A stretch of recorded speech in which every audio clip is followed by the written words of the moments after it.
আসেন, গাড়িটা ছেড়ে যাচ্ছে 7303 চৈতালি চট্টগ্রামের উদ্দেশ্যে।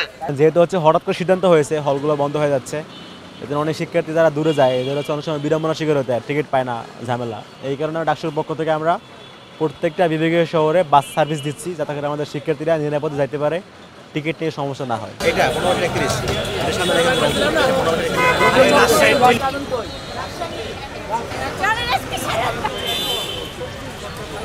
বিশ্ববিদ্যালয় কর্তৃপক্ষ তাদের সিদ্ধান্ত জানাই গেছে যে হল বন্ধ করে হল ছাড়তে হবে। এখন অনেকের জরুরত থাকতেই পারে, খুবই স্বাভাবিক, কারণ টিউশন চাকরি অনেক থাকতে পারে।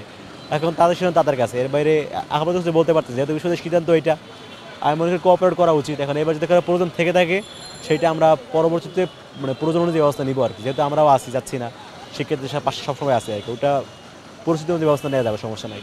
এখন বলা যাচ্ছে না আর কি কারা কারা থাকে, কারা থাকবে না, এটা বলা যাচ্ছে। যারা থাকবে ব্যবস্থা অবশ্যই হবে, আমরা তো আছি।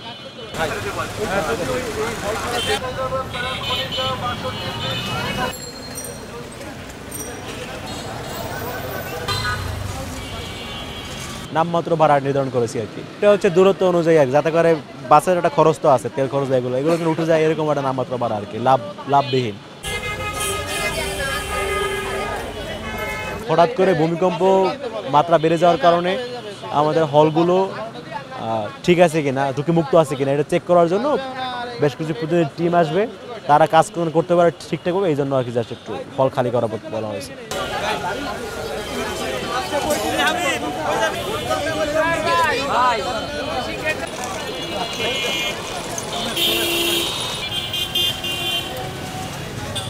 আমাদের অলরেডি প্রক্রিয়া চলমান আছে, নতুন 8টা হল নির্মিত হবে আর কি, ওইটার জন্য কাজ চলছে, এটা সময় লাগবে বাট হবে।